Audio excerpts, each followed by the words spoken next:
Табе што-небудзь гаварылі пра мяне? Гаварылі. Прабач, мілёнка, але я цябе не дачакалася. 4 гады, полымя, кроў, смерць побач, кожны дзень. Мне схавацца за каго-небудзь хацелася.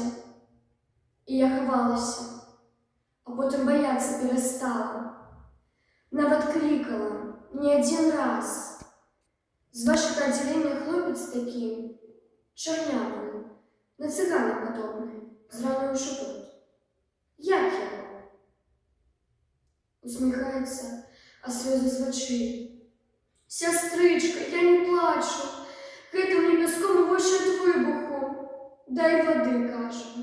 Усё адно ж гора не будзе. У губы кусае, крычаць саромецца.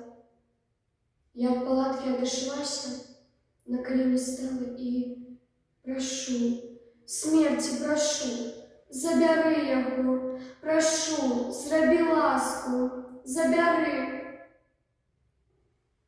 Вяртаюся, а ён ужо сцішыўся.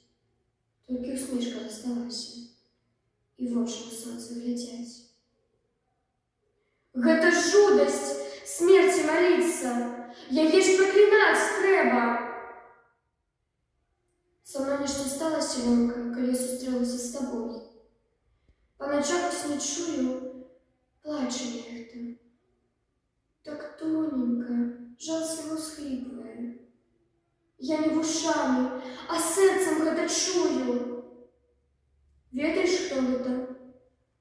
Мае ненароджаныя дзеці плачуць, да святла просяцца. Баюся, што пасля ўсяго гэтага я нарадзіць не змагу.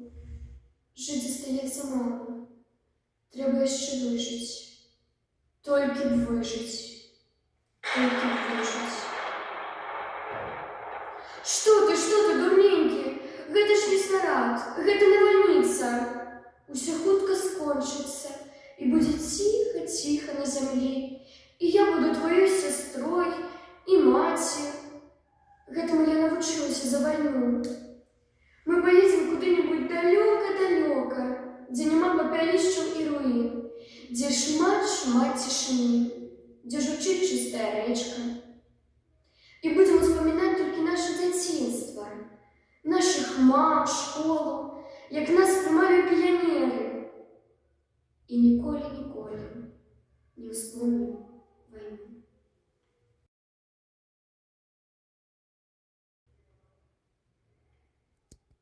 А Лявон ды Лявоніху любіў, Лявоніся чаравічкі купіў. Ды нядоўга жонка ласкавая чаравічкамі паляскала. Адно пукнула кабета адзін раз, адваліліся абцасы ў той жа час. Тут жа парастрэскваліся перады, а характар у Лявоніхі круты. І зазнаўшы непрыемнасці Лявон, аж пытыліцу зачухаў бедны ён. Пазірае на пакупку і маўчок. У Лявоніхі быў востры язычок.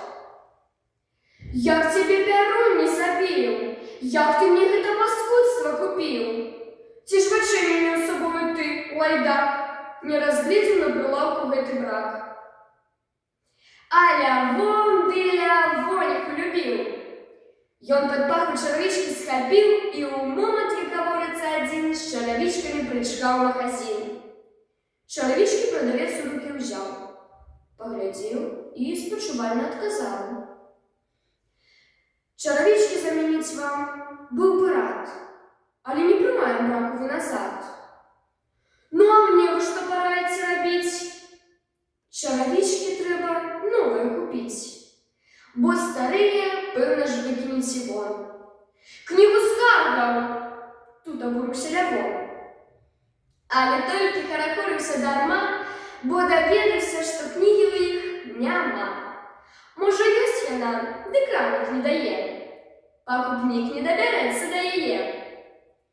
А Лявон ды Лявоніху любіў. Да канца давесці справу ён рашыў.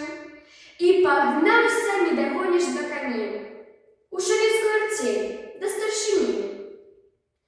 Вы паслухайце, таварыш, як жа так? Хіба можна вырабляць сягоння брак? Чоловічий старшиня у руки взяв, поглядів і спочувально відказав. Праця наша, не ховаюся від вас, але що, власне, треба вам від нас? Як що треба? Чоловічки замініть? Ви б лявоніху навчили їх носить. Коли жонка ваша ласкавая чоловічками поляскала, не шкодуючи подвигу весь час, дык який ж тут може витримати абцас? Ви успомните, об чим казав народ.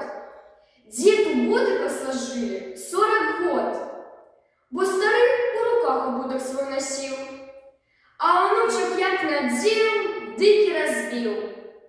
Вось прийшов у чоловічкам гэтым крах, бо носила їх кабета не в руках. Вы скажите ей, будете правильно носить, я за якость отказываю головой. А лявон ды лявониху любил, ён дома чаровички ей набыл.